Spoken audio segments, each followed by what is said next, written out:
الشیطان الرجیم بسم اللہ الرحمن الرحیم خلق الموت والحیات لیبلوکم ایکم احسن عملا صدق اللہ العظیم۔ پیار اور محبت کے ساتھ درود پاک کا نذرانہ پیش کیجئے۔ الصلاۃ والسلام علیک یا سیدی یا رسول اللہ وعلی آلک واصحابک یا سیدی یا حبیب اللہ۔ مولاي صل وسلم دائما ابدا علی حبیبک خیر الخلق کلہم منزہ عن شریک فی محاسنہ فجوہر الحسن فیہ غیر منقسم۔ یا اکرم الخلق مالی من الوذ بہ سواک عند حلول الحادث العمم ولن یدیک رسول اللہ جاہ کبھی اذا الکریم تجلی باسم منتقم۔ محمد تاج رسول اللہ قاطبۃ محمد صادق الاقوال والکلم۔ رب صل وسلم دائما ابدا علی حبیبک خیر الخلق کلہم۔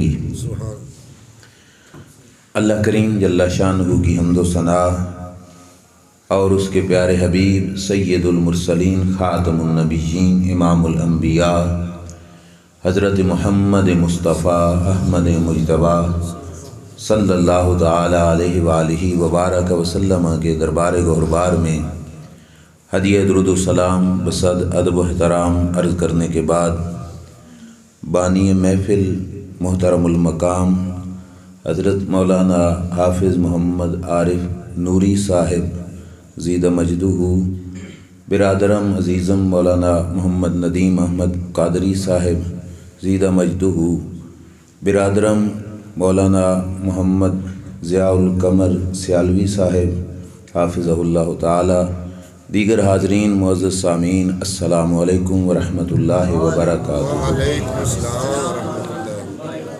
آج کی یہ پاک محفل حافظ محمد عارف نوری صاحب کے والد محترم کے ایصال ثواب کے لیے سالانہ ختم شریف کے موقع پر انعقاد پذیر ہے۔ دعا کیجئے اللہ کریم ہم سب کی اس حاضری کے طفیل مرحوم کی قبر کو جنت کے باغوں میں سے ایک باغ بنائے اور ان کو کروٹ کروٹ جنت کی بہاریں نصیب فرمائے۔ میں اس موقع پر تھوڑے وقت میں ایک انتہائی اہم پیغام آپ حضرات تک پہنچانے کی کوشش کروں گا۔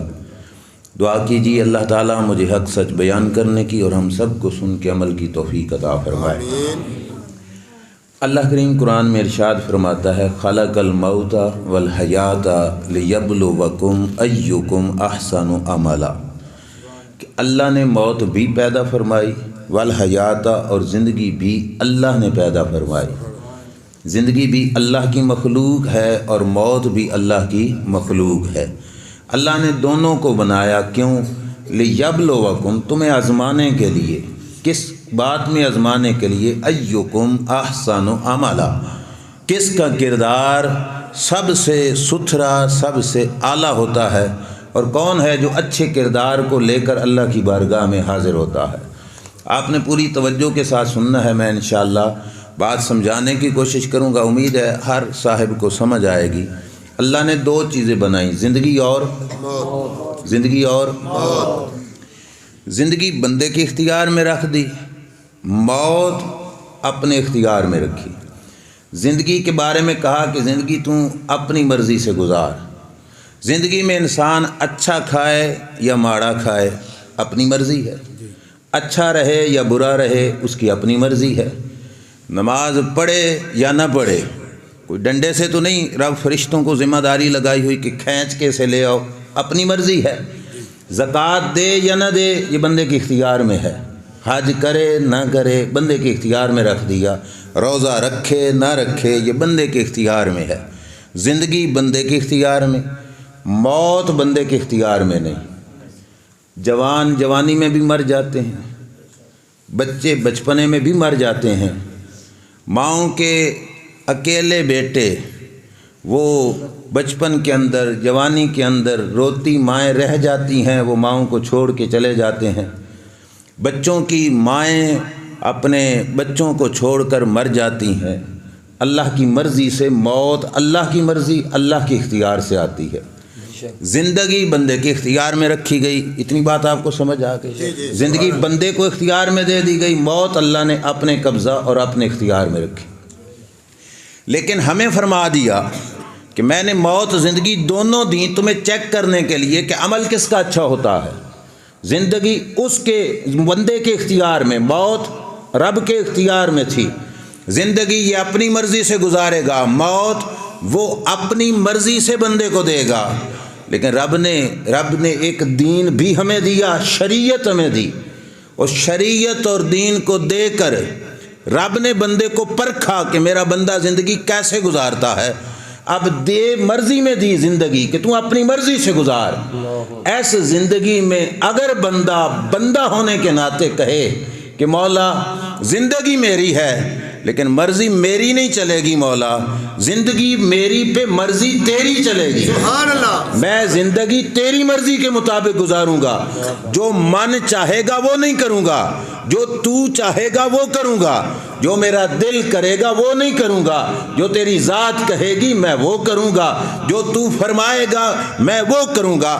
اب بندے نے انداز بدل لیا۔ رب نے زندگی اس کے اختیار میں دی تھی، اس نے اگر زندگی میں یہ کہہ دیا کہ مولا، صرف زبان سے کہہ نہیں دیا، عمل سے کر کے دکھایا کہ مولا مرضی میری نہیں چلے گی، مرضی تیری چلے گی، ہر قدم پہ حکم تیرا چلے گا، طبیعت میری نہیں چلے گی، شریعت تیری چلے گی۔ اگر زندگی اس رنگ میں گزار کے جائے گا، رب کہے گا بندے تو نے اپنی مرضی قربان کر دی نا میری مرضی کی خاطر، اب تیری موت کا وقت آیا ہے، اب موت تجھے میں اپنی مرضی سے نہیں تیری مرضی سے تجھے عذاب بٹھاؤں گا۔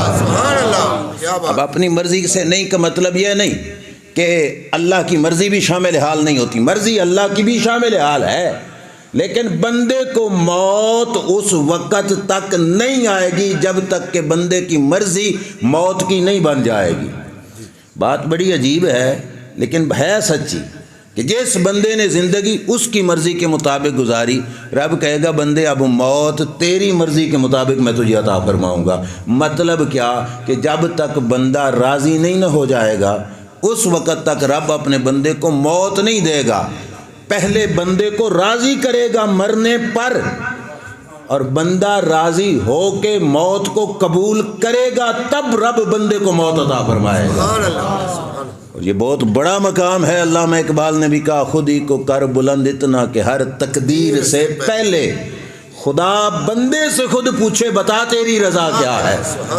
یہ مقام بنا تو اپنا کہ رب اپنی تقدیر نافذ کرنے سے پہلے تجھ سے پوچھے کہ بتا تیری رضا کیا ہے۔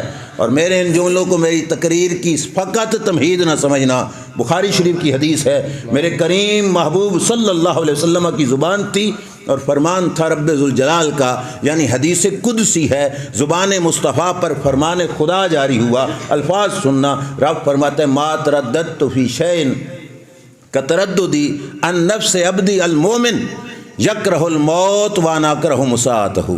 فرمایا کوئی کام کرتے ہوئے مجھ کو، رب کو، خالق مالک ذات کو کبھی تردد نہیں ہوا، کسی کام کے کرتے ہوئے مجھے کبھی تردد نہیں ہوا، لیکن فرمایا جب میرے پیارے مومن بندے کی موت کا وقت آتا ہے تو مجھے بھی تردد لاحق ہو جاتا ہے۔ اب میں آپ کے سامنے تردد کی بھی وضاحت کروں۔ ایک ہے تیرا میرا تردد، ہمارا تردد۔ ہمارا تردد یہ ہے فلاں کام کریں پتہ نہیں کیا ہوگا، ایسا ہوگا، ایسا ہوگا، ایسا ہوگا، اب کروں نہ کروں، یہ دو چیزیں، یہ بھی انجام کیسا ہوگا، اچھا ہوگا برا ہوگا، یہ بھی۔ رب انجام سے بے خبر نہیں، اللہ کو انجام کا پتہ ہے۔ فقط تردد رب کے لیے بولا گیا تو اس کا اتنا مطلب ہے کہ جیسے تیرے میرے سامنے دو آپشن آ گئے کہ کروں یا نہ کروں، رب کے سامنے بھی بندہ مومن کی موت کے وقت دو چیزیں آ جاتی ہیں۔ وہ دو چیزیں کیا ہیں؟ رب فرماتا ہے یکرہ الموت وانا اکرہ مساءتہ۔ فرمایا بندہ انسان ہونے کے ناطے، بشر ہونے کے ناطے موت کو ناپسند کرتا ہے۔ انجی گل لینا، موت سے ڈرتا ہے نا ہر کوئی، لاکھوں کروڑوں روپیہ بھی خرچ کرنا پڑے تو اپنے علاج پہ لگاتے ہیں کہ زندگی بچ جائے۔ رب یہی فرماتا ہے کہ جب میرے بندے کی موت کا وقت آ جاتا ہے، اب بندہ موت کو ناپسند کرتا ہے، وَأَنَا أَكْرَهُ مُسَاءَتَهُ، کتنا پیار بھرا جملہ ہے۔ فرمایا بندہ موت کو ناپسند کرتا ہے، میں اس کا رب ہو کر، اس کا مالک ہو کر، اس کا خالق ہو کر یہ پسند نہیں کرتا کہ وہ موت ناپسند کرے اور اسے میں مار دوں۔ سمجھ آئی بات کو؟ کہ بندہ موت کو ناپسند کر رہا ہو پھر بھی مار دوں، فرمایا یہ مجھے پسند نہیں۔ میری مرضی یہ ہے کہ اب بندہ موت کو پسند کرے گا تب ماروں گا۔ اب آپ سوچو گے پھر تو کوئی بھی نہ مرتا، اگر یہ بات ہے تو پھر یہ بات اپنے عقل پہ نہ سوچنا، وہ ہے علی کل شیء قدیر ذات، وہ جو کرنا چاہے کر لیتی ہے، قدرت رکھتی ہے۔ اب بندے کی موت کا وقت آ گیا، آپشن دونوں ہیں، بندے کو ناراض بھی نہیں کرنا، اس کی مرضی، اس کی رضا، اس کے چاہنے کے بغیر اسے مار دوں، اور ادھر سے موت کا وقت بھی ہے مقرر، اس میں نہ منٹ دیر ہو سکتی ہے نہ منٹ جلدی ہو سکتی ہے۔ اب رب کرتا کیا ہے؟ اللہ اس بندے کے سامنے جس کی موت کا وقت قریب آیا پردے ہٹا دیتا ہے۔ یہ گھر چارپائی پہ لیٹا ہو، ہسپتال کے بیڈ پہ لیٹا ہو، خدا نہ خواستہ ایکسیڈنٹ ہو رہا تھا، سڑک پہ گرا پڑا تھا، رب نے آنکھوں سے پردے ہٹا دیے، اس بندے نے زمین پہ پڑے ہوئے جنت میں اپنا محل دیکھا، جہاں ایک اینٹ سونے کی، ایک اینٹ چاندی کی، گارے کی جگہ پہ کستوری لگی ہوئی عالی شان محل کو دیکھتا ہے۔ اللہ کی بارگاہ میں عرض کرتا ہے مولا لمن ھذا، یہ محل کس کا ہے؟ مالک کی طرف سے آواز آتی ہے میرے بندے تیرا ہے۔ اب ان مٹی اور گارے کے بنے مکانوں میں رہنے والا سونے چاندی کے محلات کو دیکھتا ہے اور رب کہتا ہے بندے تیرا ہے۔ بندہ عرض کرتا ہے مولا پھر مجھے یہاں بھیجنا، یہاں کیوں رکھا ہے؟ تو رب فرماتا ہے بندے یہ جو تیری روح تیرے جسم میں قید ہے نا، اس قید سے نکالنا پڑے گا۔ جب بندے کو رب یہ کہتا ہے تو وہ بندہ خود کہتا ہے مولا پھر دیر کاہے کی، جلدی کرنا، روح کو نکال اور مجھے اس جنت کے مقام میں پہنچا۔ نعرہ تکبیر، نعرہ رسالت، نعرہ تحقیق، نعرہ حیدری، تاجدار ختم نبوت، تاجدار ختم نبوت۔ بات سمجھ آئی آپ؟ مرنے لگا تو رب نے کیا کیا؟ بندے کو ایگری کیا، تیار کیا، رضامند کیا کہ بندہ موت کو قبول کرے۔ اب بندے نے موت کو قبول کیا، موت کی جو ریکویسٹ تھی اس کو ایکسیپٹ کیا۔ رب ذوالجلال کا فرشتہ آیا کھڑا تھا، اس نے کہا مولا پھر جلدی کر، مجھے مار۔ اب اس کی موت اور کافر کی موت یہ بھی ایک جیسی نہیں۔ اس کی موت یوں آئے گی جیسے مل مل کا کپڑا کسی کانٹے دار جاڑی پہ پڑا، کھینچا جائے تو وہ لیرا لیرا ہو جائے، دھاگا دھاگا ہو جائے گا، اور اس کی موت جیسے مکھن سے بال نکالا جاتا ہے۔ اور یہ مثال بھی بڑی ہلکی ہے، تھوڑی ہے، اس سے بھی پیاری۔ کیسے؟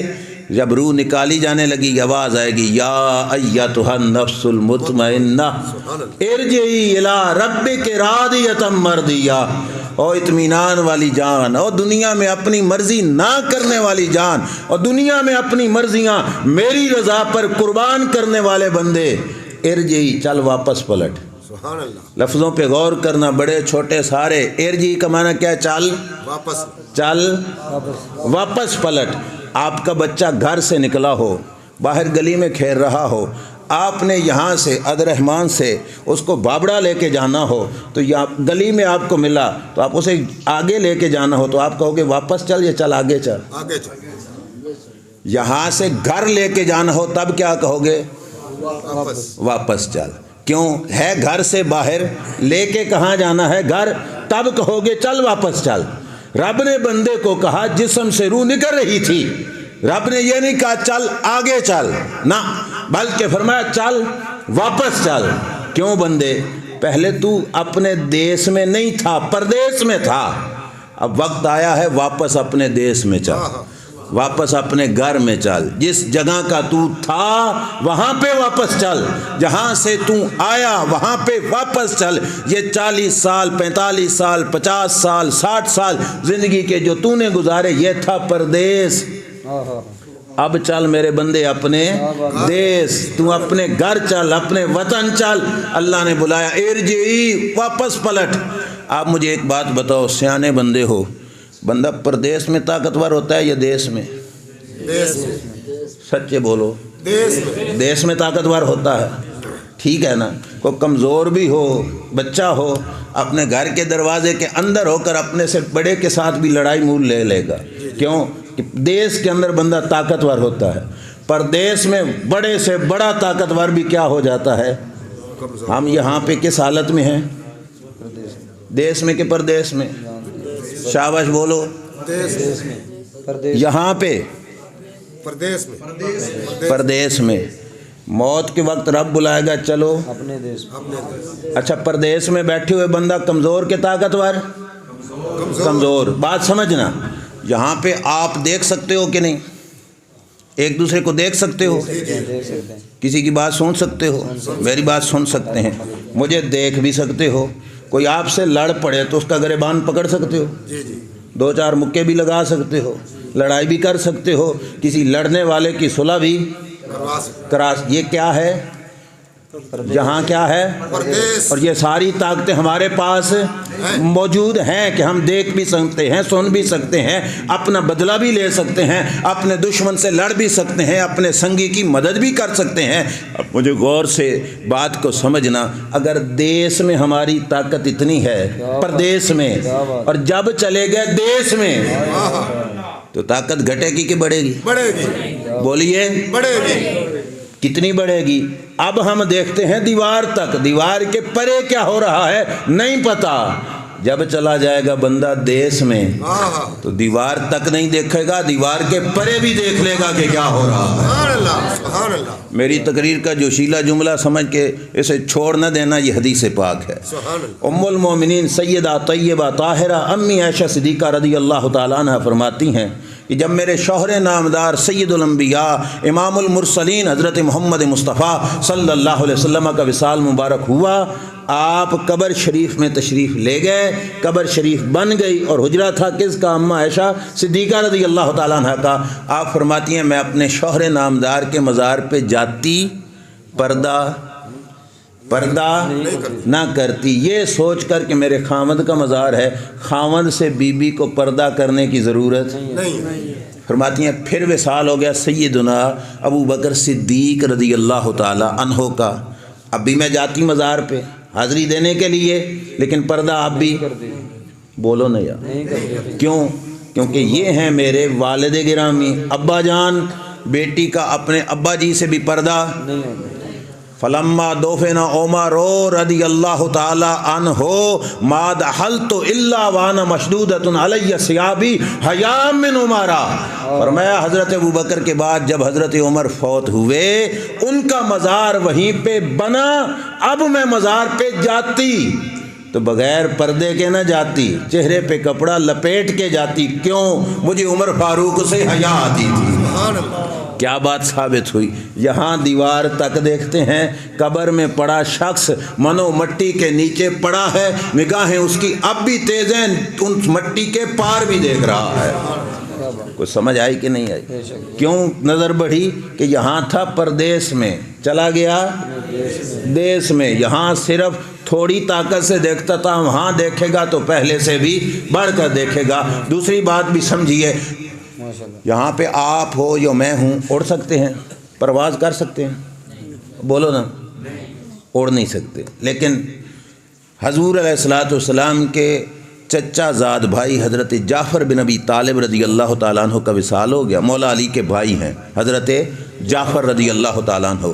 سرکار مدینہ صلی اللہ علیہ وسلم نے صحابہ کے بھرے مجمع میں بیٹھ کے کہا رأیت جعفرا یطیر مع الملائکۃ فی الجنہ۔ فرمایا صحابہ میں اپنی آنکھوں سے دیکھ رہا ہوں میرے چچا زاد بھائی حضرت جعفر بن ابی طالب فرشتوں کے جرمٹ میں جنت کے اندر پرواز فرما رہے ہیں۔ سبحان اللہ، سبحان اللہ۔ پردیس میں بندہ پرواز نہیں کرتا، اور دیس میں گیا تو یہ انسان کیا کر سکتا ہے؟ پرواز بھی کر سکتا ہے۔ اب یہ بات صرف سمجھانی تھی کہ بندہ مومن کی روح کے نکلنے کا وقت آیا تو رب نے کیا کہا؟ ارجعی، واپس پلٹ۔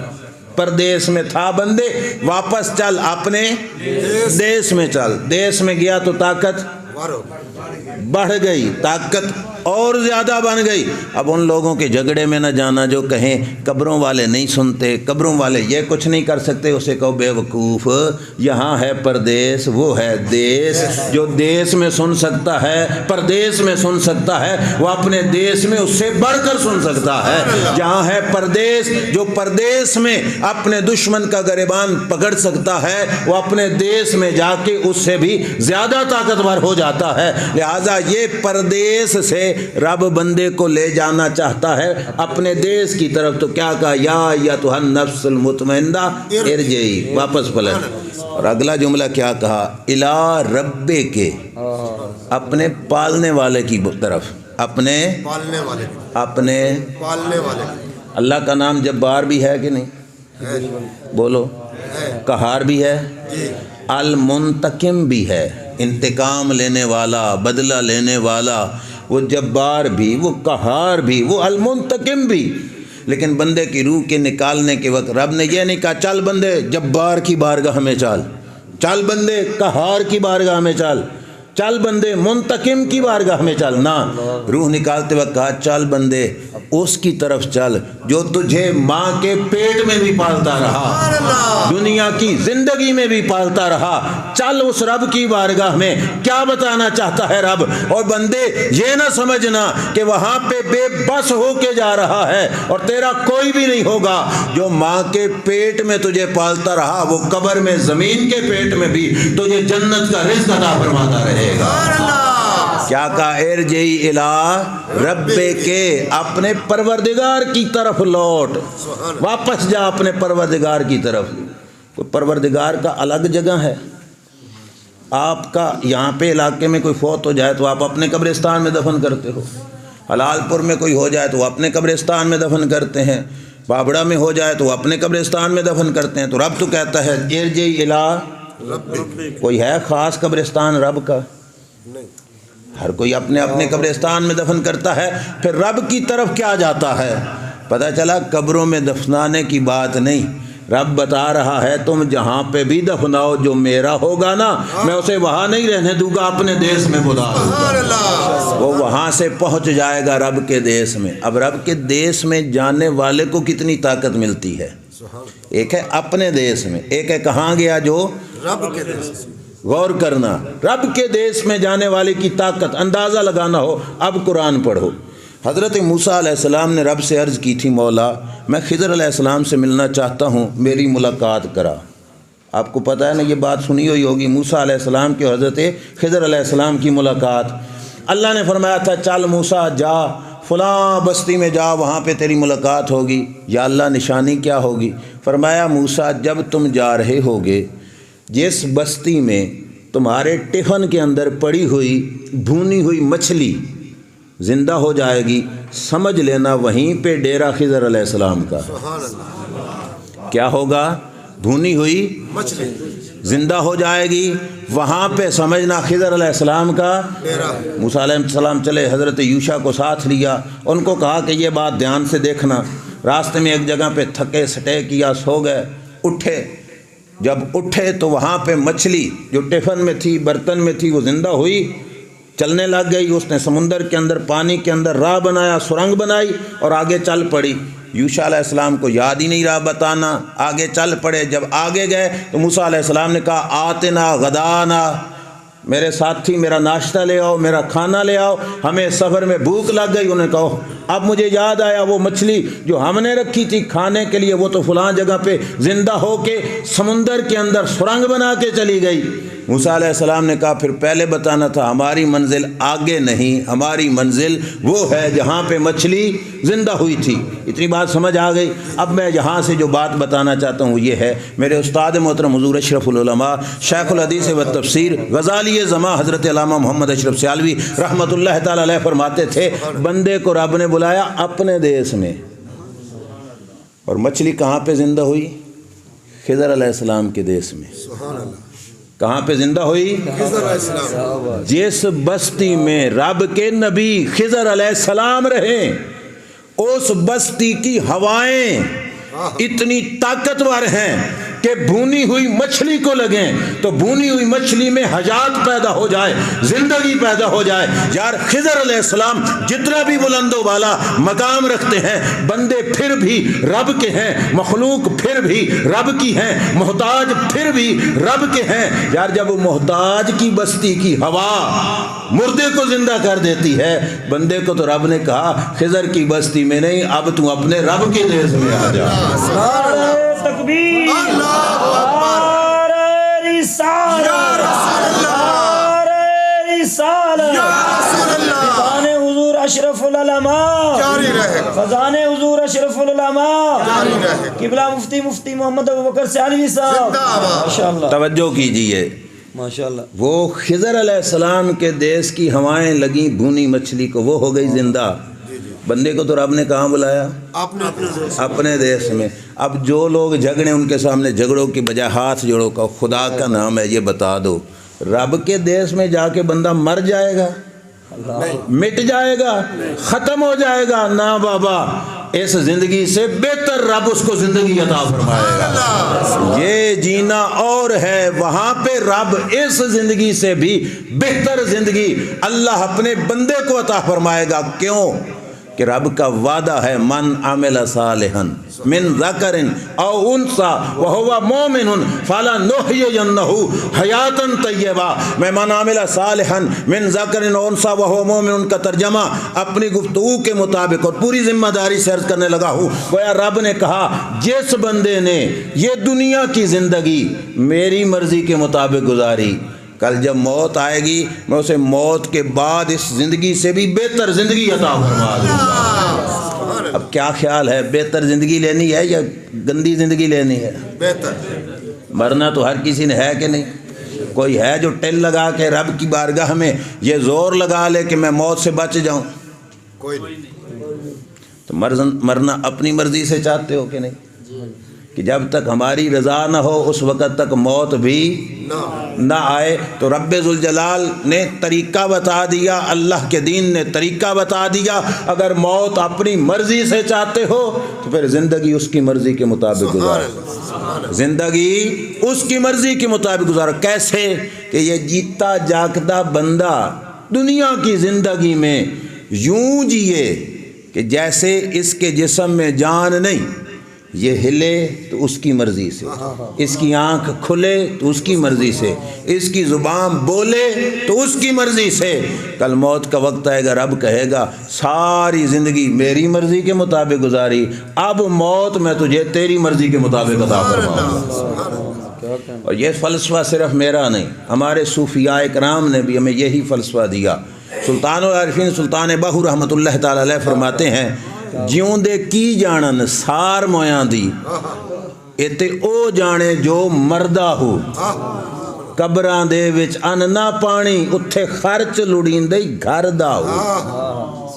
کہ زندہ کو نہیں پتہ قبر کا کیا معاملہ ہے، اور وہاں پہ کسی کے خرچے پہ نہیں، یہاں سے جو کما کے لے جائے گا وہی وہاں پہ چلے گا۔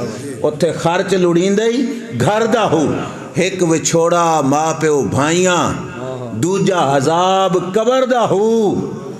ایک وچھوڑا ماں پیو بھائیاں، دوجا عذاب قبر دا ہو۔ اور آخری مصرع میرے موضوع کے مطابق، میں قربان تنا تھی باہو جیڑا ویچ حیاتی مردہ ہو۔ میں قربان تنا تھی باہو، غور کرنا، میں قربان تنا تھی باہو جڑا ویچ حیاتی مرتا۔ سارے حیاتی میں مرتے ہیں، کوئی مویا ہویا بھی مرتا ہے بھلا؟ تھوڑا غور تو کرو نا، سارے حیاتی میں نہیں مرتے۔ کافر زندگی کے بعد نہیں مرتا، پہلے زندہ ہوتا ہے پھر مرتا ہے، مسلمان زندہ ہوتا ہے پھر مرتا ہے، تو سارے ہی حیاتی کے بعد مرتے ہیں۔ بابا جی کیا مطلب آپ کا؟ کیا آپ نے کہا اس بندے پر باہو بھی قربان جڑا وچ حیاتی مردہ ہو؟ کیا مطلب ہے؟ فرمایا مطلب یہ ہے جیتا ہر کوئی ہے، زندگی میں مرنے کا مطلب یہ ہے کہ جسم میں جان تھی، آنکھوں میں دیکھنے کی طاقت تھی، زبان میں بولنے کی طاقت تھی، لیکن یہ ایسے ہو گیا جیسے مردہ ہے۔ کیوں؟ اللہ کی شریعت اللہ کے دین کا آرڈر آیا، اس کے سامنے اس نے کہا مولا تیرے آرڈر کے بغیر میری آنکھ اندھی ہے، میں وہی دیکھوں گا جو تو کہے گا، سبحان اللہ، میں وہی بولوں گا جو تو کہے گا، میں وہی سنوں گا جو تو کہے گا، میں وہی کروں گا جو تو کہے گا۔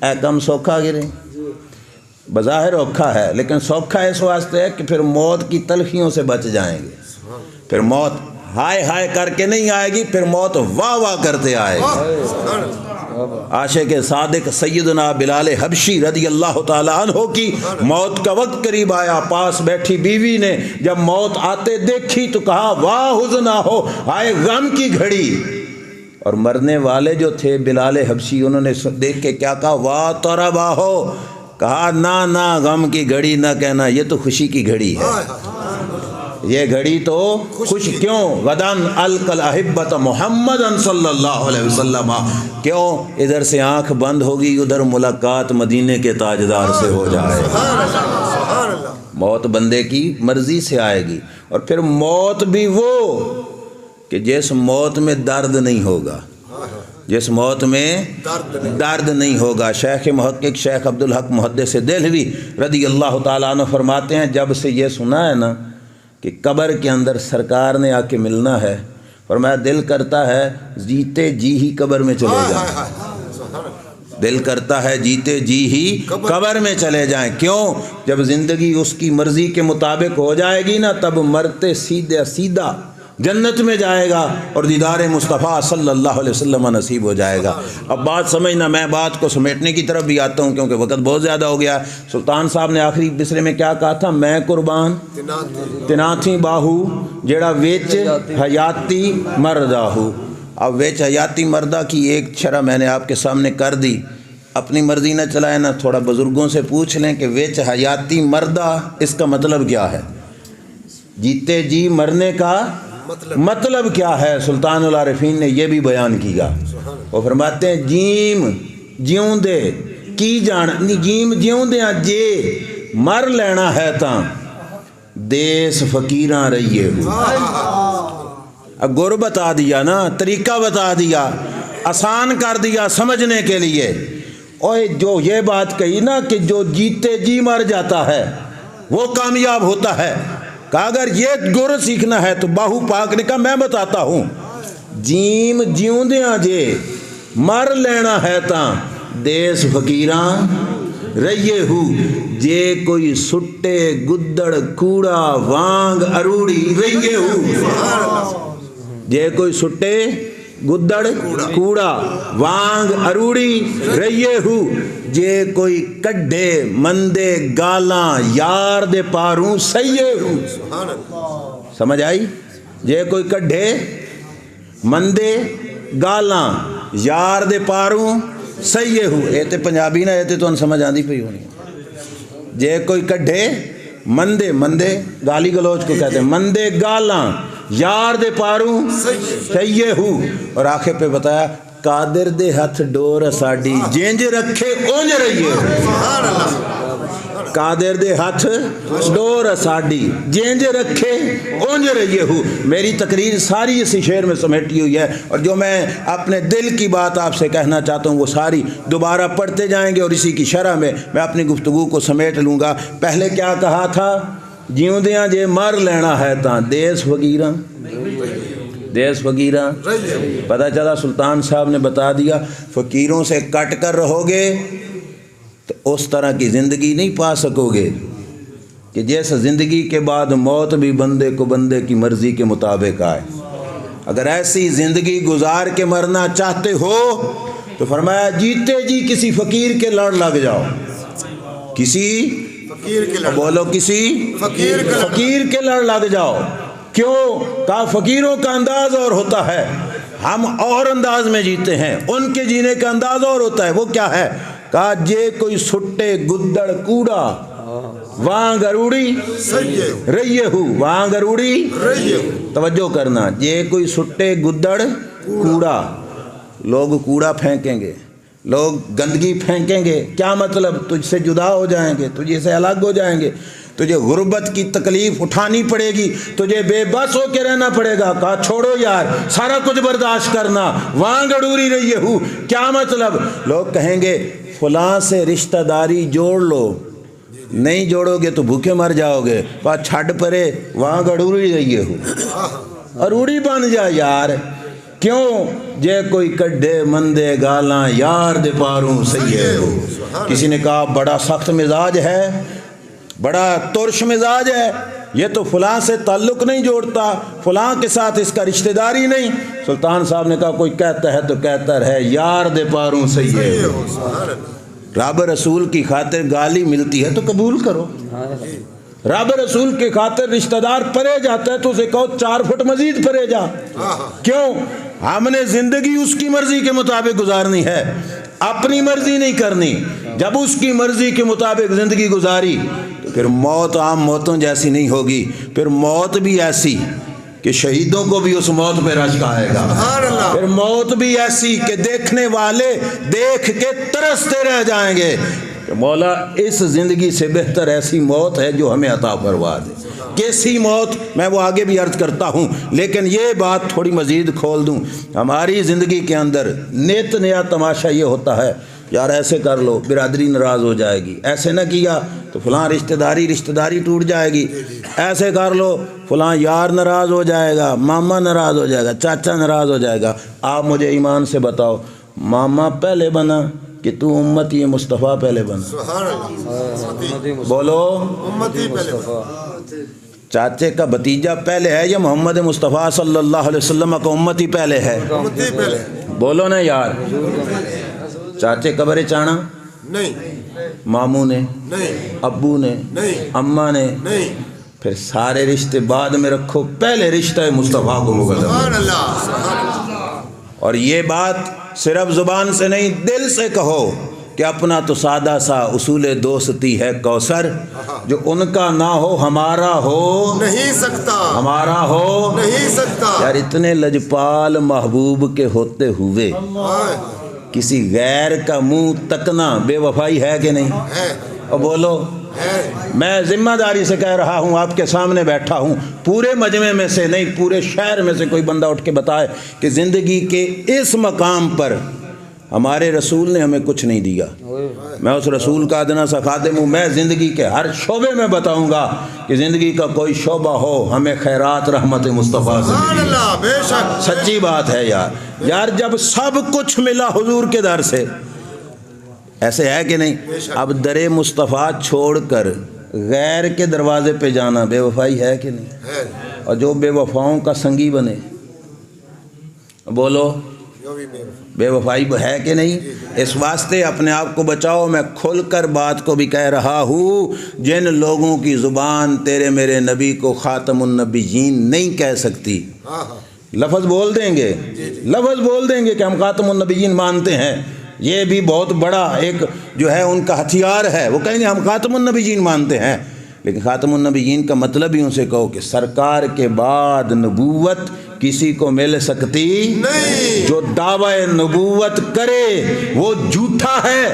یہ بھی کہو جو نبوت کا اعلان کرے سرکار کی نبوت کے بعد اپنا نبی ہونا منائے وہ جھوٹا ہے, وہ لعنتی ہے. اگر وہ یہ نہیں کہہ سکتا, تم مدینے والے سے کیوں بے وفائی کرتا؟ یار کوئی اپنے مالک کا دروازہ نہیں چھوڑ رہا, اپنے کا دروازہ نہیں چھوڑ رہا, جو کسی کھاتے کا نہیں. تم اپنے لجپال کا دروازہ چھوڑ رہا, اپنے پیارے محبوب کا دروازہ چھوڑ رہا ہے. تیرا میرا ہاتھ ہے مصطفیٰ کریم صلی اللہ علیہ وسلم کے ہاتھ میں. اگر کلمہ مصطفیٰ صلی اللہ علیہ وسلم کا پڑا ہے تو اس عقیدے پہ رہو کہ ہمارا ہاتھ حضور کے ہاتھ میں ہے. کوئی زمانے کا چودھری ہو, کوئی زمانے کا ملک ہو, کوئی زمانے کا بادشاہ ہو, تل لگا لے. دارین کی دونوں جو ہے دنیا کی ساری دولتیں ہمارے قدموں میں رکھ دے, ہمیں وہ حقیر ہیں, تھوڑی ہیں. ہمیں سب سے بڑی دولت یہ ہے کہ اللہ نے ہمارا ہاتھ مصطفیٰ کے ہاتھ میں دیا. ماشاءاللہ. یار تھوڑا مرتبہ نہیں, یہ بہت بڑی سعادت کی بات ہے. مت سمجھنا کہ مولوی خواہ مخواہ کہہ رہے. ہمارے نبی کا امتی بننے کے لیے نبی ترستے رہے. بے شک اس محبوب کا امتی بننے کے لیے نبی ترستے. موسیٰ علیہ السلام نے تورات پڑھی نا, تیری میری شان پڑھی. تیری میری شان، امتیوں کی شان، امتیوں کی شان پڑھ کے رب کی بارگاہ میں کہا مولا اے امت مجھے دے دینا، یہ امت مجھے عطا فرما۔ اللہ نے فرمایا موسیٰ یہ کیا بات ہوئی، پرائے مال پہ ہاتھ ڈال رہے ہو، یہ امت تمہاری نہیں، یہ میری امت، یہ امت احمد مرسل صلی اللہ تعالیٰ علیہ وآلہ وسلم۔ یہ شاری شانے پڑھ چکے تھے، امت مانگی، رب نے کہا تیری نہیں، یہ نبی الانبیاء سید المرسلین خاتم المرسلین صلی اللہ علیہ وسلم کی امت ہے۔ موسیٰ علیہ السلام نے عرض کیا مولا یہ امت نہیں نہ دیتا تو گزارش ہے اس نبی کے حوالے، جس نبی کے حوالے یہ امت کرنی ہے مولا اسی نبی کے حوالے مجھے بھی فرما۔ یار جس نبی کے حوالے ہونے کے لیے نبی ترستے رہے، تیرا میرا تو خرچہ ہی کچھ نہیں ہوا، اللہ نے مفت میں اس نبی کے سپرد فرما دیا، اس نبی کے سپرد کر، اس نبی کا در چھوڑ کر مت جانا غیر کے در پہ۔ بڑے لجپال ہیں، بڑے لجپال ہیں، اور میں یہ بات لازمی سمجھتا ہوں عرض کرنا، جو عرض کرنے لگا ہوں کہ وہ صرف آخرت میں نہیں، وہ اپنے غلاموں کی دنیا میں بھی لجپالی فرماتے ہیں، اور اپنے غلاموں کا دنیا میں بھی دھیان رکھتے ہیں۔ آخری روایت اور بات ختم، آپ نے توجہ سے سننی ہے، اور یہ میرا پیغام، جس کو چاہو جہاں پہ چاہو دے دینا، اور اسے بتانا یار رسول خدا اتنے لجپال ہیں، ان کی ختم نبوت کا انکار کرنے والے اور ان کی نبوت کے بعد کسی اور کو نبی ماننے والا، کروڑوں پتی بھی ہو ہمارا کچھ لگتا نہیں ہے، اربوں پتی ہو ہمارا کچھ لگتا نہیں ہے، کروڑوں کی خرچے ہمارے قدموں میں لا کے رکھ دے ہمارا پھر بھی کچھ لگتا نہیں ہے۔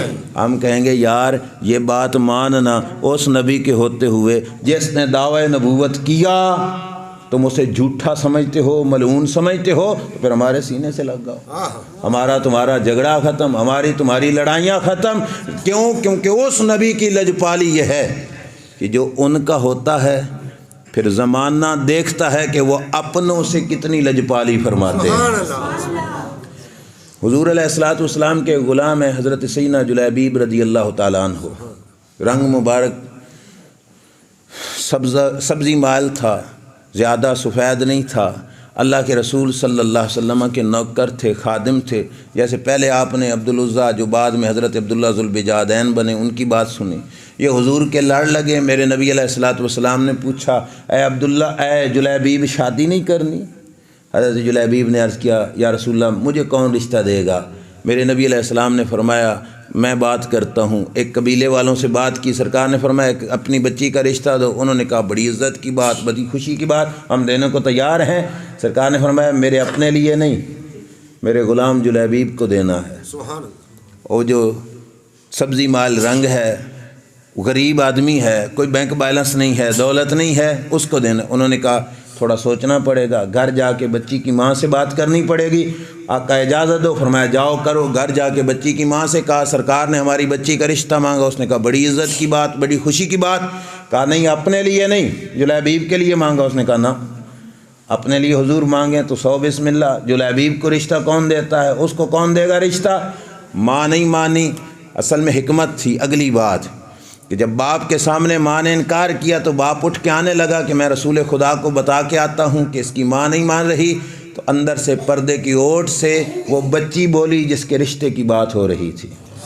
غور سے سننا، اس نے کہا اتردون علی رسول اللہ صلی اللہ علیہ وسلم امرہ، کیا تم رسول اللہ کے آرڈر کو واپس کرو گے؟ خبردار اما ابا، یہ میرے لیے سعادت کی بات ہوگی۔ لوگوں کے رشتے ان کے مامے چاچے کرتے ہیں، میری سعادت ہوگی کہ میرا رشتہ اللہ کے رسول نے سبحان اللہ۔ اس قاصد کو خالی نہیں جانے دینا، نہ نہیں کرنی اما جی ابا جان۔ اور آگے اس بچی کا ایمان والا جملہ سننا، یہ بھی آپ نے اپنے دل پہ لکھنا ہے۔ اس نے کہا ادفعونی الی رسول اللہ صلی اللہ علیہ وسلم فإنہ لن یدینی، اما ابا مجھے حضور کے سپرد کر دو، سرکار مجھے ضائع نہیں ہونے دیں گے، سرکار مجھے ضائع۔ اے جملہ یاد رکھنا، اور بات کے اخیر پہ سارا نچوڑ اس پہ نکلے گا، سرکار مجھے ضائع۔ ماں باپ نے کہا ٹھیک ہے، رشتہ دے دیا، جلیبیب کو رشتہ مل گیا۔ میرے کریم آقا صلی اللہ علیہ وسلم نے رشتہ کرا کے دیا۔ بعد میں جنگ ہوئی، جنگ احد، شادی کے بالکل قریب جلیبیب جنگ احد میں گئے، وہاں پہ شہید ہو گئے، وہاں پہ بچیوں کے گھر والے فوت ہو جائیں تو والدین پہ کتنا دکھ گزرتا ہے، یہ آپ سمجھتے ہو؟ جس ماں باپ نے جلیبیب کو رشتہ دیا، اس جلیبیب کا شہادت ہو گئی، ان کی بچی بیوہ ہو گئی، لیکن کرم نوازیاں حضور کی دیکھنا کیا ہے۔ میرے نبی علیہ الصلوۃ والسلام جس وقت جنگ احد سے واپسی ہونے لگی، سرکار نے سارے ساتھیوں کو فرمایا، وہ اپنے اپنے سنگی پہچان لو، ڈھونڈ لو، پورے ہیں؟ سب نے کہا اپنی اپنی لاشیں رشتہ داروں کی اکٹھی کیں جو شہید ہو چکے تھے، کہا یا رسول اللہ پورے ہیں۔ فرمایا تم ڈھونڈو، ہاں یا رسول اللہ پورے ہیں، تم ڈھونڈو، ہاں یا رسول اللہ پورے ہیں۔ اس طرح کی آواز لگتی ہے نا جب ہم سفر میں کسی حاضری کے لیے گئے ہوئے ہوں گاڑی پہ، تو لوگ کہتے ہیں اپنے نال دے سنگی نو ڈھونڈ لو۔ سرکار نے آواز لگائی، سب نے کہا جی ہم نے اپنے اپنے ساتھی پورے کر لیے۔ فرمایا کوئی گم تو نہیں؟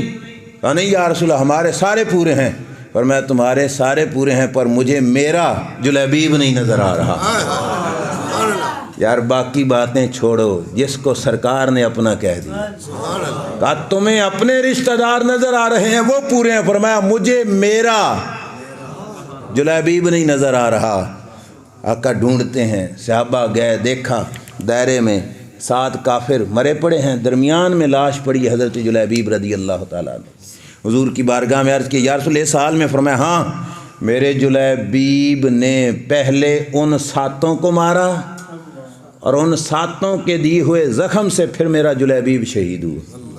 سرکار اٹھ کے گئے، یہ بات جو میں عرض کر، یہ اٹھ کے گئے خود جہاں پہ حضرت جلیبیب کی لاش مبارک پڑی تھی، اور جا کے کیا فرمایا؟ جلیبیب منی وانا منہ۔ فرمایا لوگو جلیبیب مجھ سے ہے، میں جلیبیب سے ہوں۔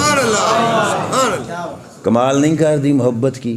یہ وہ جملہ جو مولا حسین کے لیے سرکار نے فرمایا، حسین منی وانا، اور جو مولا علی کے لیے کہا علی منی وانا من ہو، وہی کہا اس کو عزت دیتے ہوئے، فرمایا جلیبیب منی وانا من ہو۔ اور اگلی بات صحابہ کہتے ہیں سرکار اس کی لاش مبارک کے پاس گئے، اب شہید کا غسل کفن تو ہے کوئی نہیں، ڈائریکٹ جنازہ اور تدفین ہے۔ میرے نبی علیہ السلام کے صحابہ فرماتے ہیں فلم یقل لہو سریر الا سائدہ رسول اللہ صلی اللہ علیہ وسلم۔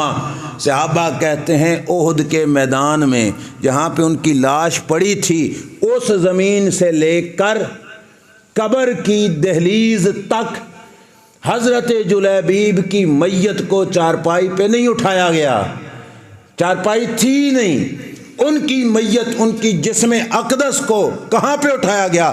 کہا چارپائی نہیں تھی، اللہ کے رسول نے اپنے جلیبیب کو احد کے میدان سے لے کر قبر کی دہلیز تک اپنے ان دونوں بازوں پہ اٹھائے رکھا۔ قسمت ہے ان 2 بازوں پہ اٹھائے رکھا۔ احد کی جنگ ہوئی جس وقت سرکار کو ہجرت کی ہوئے 2-3 سال گزر چکے تھے، 53 سال کی عمر میں ہجرت ہوئی، 53 اور 3 جمع کرو تو کتنے بن گئے؟ 56 سال کی عمر ہے میرے نبی علیہ السلام کی، 56 سال کی عمر، اور کسی بچے کی لاش نہیں، جوان کی لاش، اور کہاں پہ اٹھائی ہوئی ہے؟ اپنے دونوں بازوؤں پہ اٹھائی ہوئی ہے۔ ہے کوئی مائی کا لال جو اتنی طاقت رکھتا ہے؟ یہ لجپالی ہے کہ نہیں ہے یار؟ کتنی قسمت ہے اس عظیم شخصیت کی کہ جن کو احد کی زمین سے لے کر قبر کی زمین تک چارپائی نہیں، کوئی پھٹا نہیں، اللہ کے رسول کے بازو نصیب ہوئے، اور سرکار نے انہی بازوؤں پہ رکھ کر اپنے جلیبیب کو مزار میں اتارا۔ یہ بات سنانے کا مقصد یہ ہے کہ زندگی جب اس کی مرضی کے مطابق گزارو گے نا، رب اس طرح کی قابل رشک موت بھی عطا فرمائے، اس طرح کی رشک والی، لوگ رشک کریں گے ایسی موت پر، ایسی موت رب عطا فرمائے گا۔ میرا پیغام یہی تھا، میری تقریر ختم، کہ اپنی زندگی میں کبھی اپنی مرضی نہ چلانا۔ سچی بات ہے، موت اوکھی ہو جائے گی، موت میں مشکل پڑ جائے گی، مرتا تو ہر کوئی ہے۔ تو سان میں بات ہی سنا دے سب، باقی سارے دی مسئلہ ہے، میں تو کوئی نہیں مسئلہ۔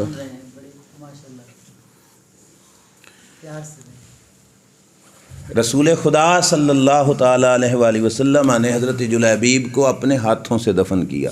یہ ہے لجپالی سید المرسلین صلی اللہ علیہ وسلم کی۔ چلو پھر واپس آ جاتے ہیں سلطان صاحب کے شعر پر ہی، اور اسی کو لے کے میں جا رہا تھا، سمیٹ دیا تھا کہ انہوں نے کہا تھا کہ جے کوئی سٹے گدڑ کوڑا وانگ اروڑی رہیے ہو، جے کوئی کڈے مندے گالاں، یار دے پاروں سیہو، یہ برداشت پیدا کرنی ہے رسول خدا کی خاطر۔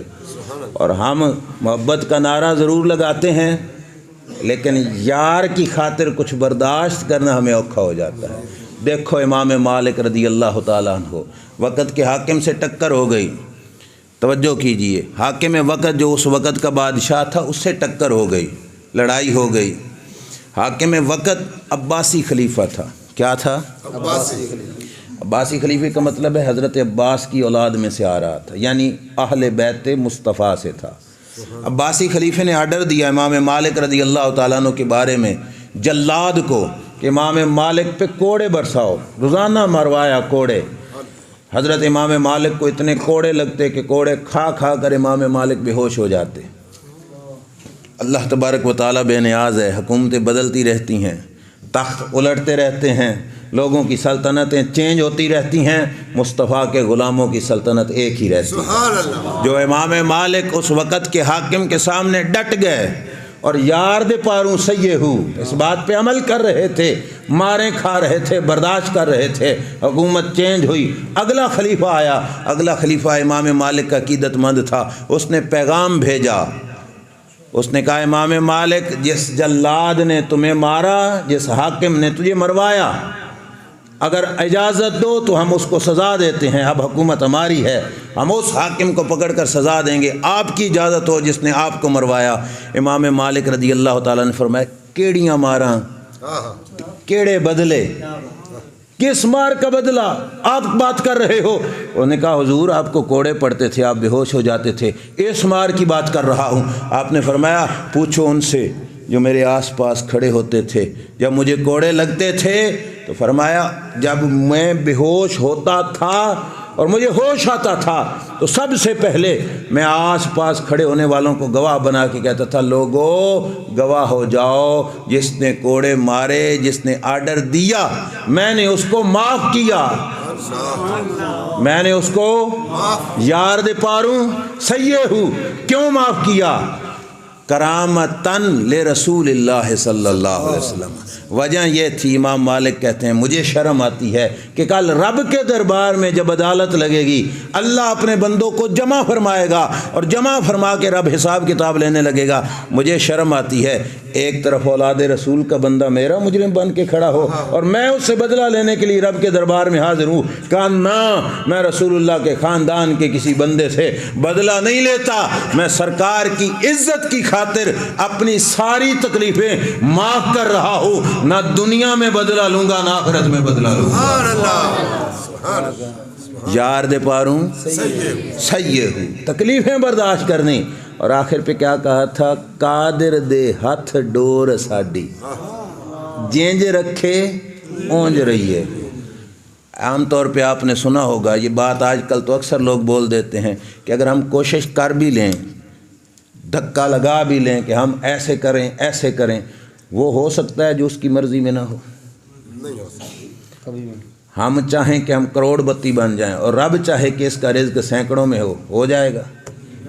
ہمارے چاہنے سے نہیں ہوگا، ہوگا وہی جو اس کی چاہت ہوگی۔ تو پھر کیوں نہ اپنی چاہت اس کی چاہت پہ قربان کرو، اور مزاج یہی بنا لو کہ قادر دے ہتھ ڈور ساڈی، جینج رکھے اونج رہیے ہو، جیسے مرضی اس کی ویسی ہم نے اپنی زندگی ڈالنی ہے۔ اور یہی میری گفتگو کی ابتدا تھی کہ ہم نے زندگی اس کی مرضی کے مطابق گزارنی ہے۔ جب اس کی مرضی کے مطابق زندگی گزار لی، یہ تو صرف موت کے روح کے نکلنے کا نقشہ بیان کیا، مرنے کے بعد کیا ملے گا وہ تو اور زیادہ عزت و کرامت کی بات ہے کہ جب اللہ کے حکم کے مطابق زندگی گزار کے جائے گا، فقط قبر میں نہیں، قبر کے بعد بھی اللہ کے رسول صلی اللہ علیہ وسلم کے صدقے بہت کچھ نوازا جائے گا، بروز قیامت ہوگا۔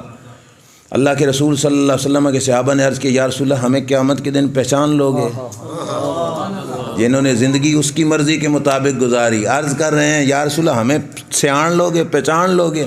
اب میں آپ سے پوچھتا ہوں، جس ہستی نے کچھ بھی کام نہیں آنا تھا وہ پہچانے یا نہ پہچانے کیا فرق پڑتا ہے؟ عقیدہ صحابہ ثابت ہوا اور کسی نے نہیں، کام انہوں نے آنا ہے، یہ پہچانیں گے تو کوئی بات بنے گی۔ یا رسول اللہ ہمیں سیان لوگے، پہچان لوگے؟ سرکار نے فرمایا بالکل پہچان لوں گا۔ کرم صحابہ کا، مہربانی صحابہ کی، اتنی بات ہوتی تو ہم سے لوگ جھگڑتے، ہوئے کیسے پہچانیں گے، اتنی مخلوق ہوگی، ہوئے کیسے پہچانیں گے؟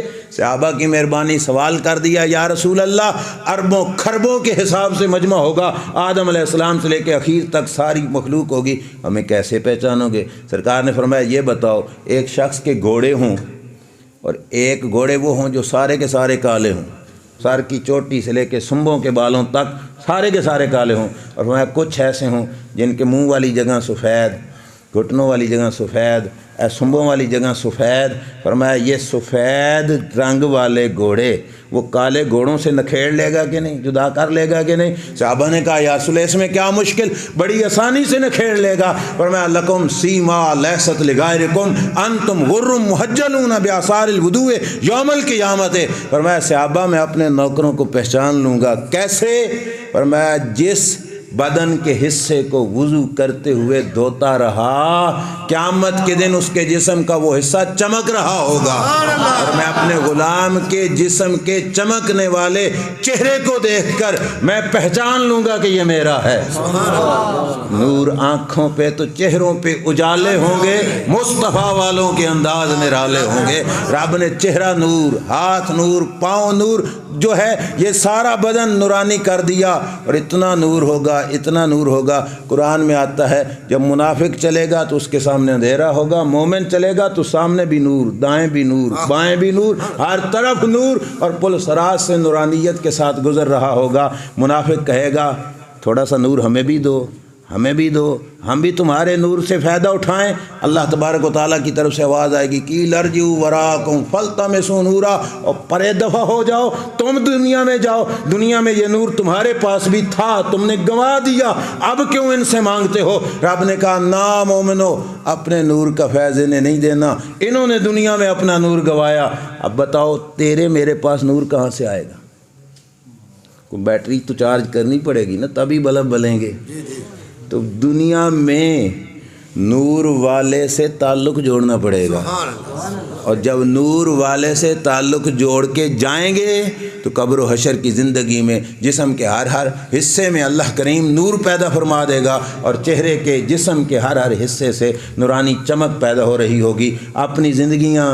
اپنی زندگی کے ہر ہر لمحات، اپنے کاروبار، اپنے معاملات، اپنی برادری کے سارے رسم و رواج یہ سپرد کر دو پیارے مصطفیٰ صلی اللہ علیہ وسلم کے، اور کہہ دو آج تک اپنی مرضی کر لی یا رسول اللہ، آج کے بعد اس تن پہ میری مرضی نہیں، سونے تیری مرضی چلے گی۔ بس اتنا سا یہ مزاج بنا لو، اور انشاءاللہ تعالی مہینہ ہی نہیں لگے گا، سچی بات کر رہا ہوں، ہفتہ بھی نہیں لگے گا، چند دنوں میں اس غلامی کا اثر ظاہر ہونا شروع ہو جائے گا، نظر آئے گا کہ یہ مصطفیٰ کریم صلی اللہ علیہ وسلم کا غلام ہے۔ پھر دیکھنا گھر کی مشکلیں سنورتی ہیں کہ نہیں، لڑائیاں ختم ہوتی ہیں کہ نہیں، محبتیں بنتی ہیں کہ نہیں، مشکلات دور ہوتی ہیں کہ نہیں، کر کے دیکھ لو، آزما کے دیکھ لو، میں بھی یہیں پہ، آپ بھی یہیں پہ، بتا دینا مجھے کہ اپنی زندگی کا ہر قدم رسول خدا صلی اللہ علیہ وسلم کے آرڈر کے مطابق، غلامی مصطفیٰ کے مطابق گزارنے کی نیت کر لو تو ہر لمحہ بابرکت ہو جائے گا۔ اللہ کریم مجھے آپ کو عمل کی توفیق عطا فرمائے۔